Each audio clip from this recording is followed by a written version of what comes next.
Hello，大家好，我是布丁的妈妈。秋冬季节温差变化比较大，宝宝很容易感冒咳嗽。这个时候可以吃些什么辅食呢？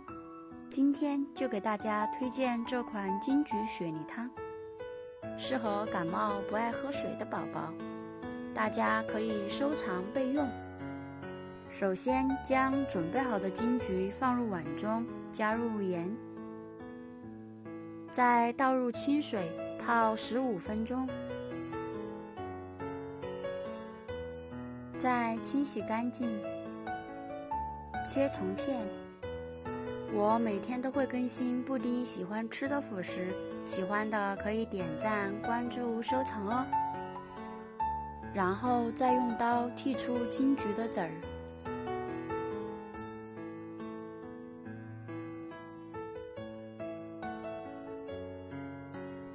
将准备好的雪梨去皮，再去核切成大小合适的块儿。金桔和雪梨搭配可以清火清肺，味道酸酸甜甜的，宝宝也很喜欢。先将雪梨和籽儿放入锅中，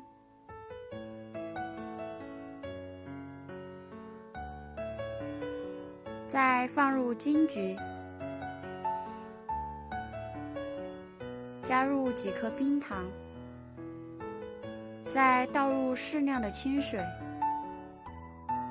盖上盖子，大火煮开过后，再转入小火慢慢熬煮。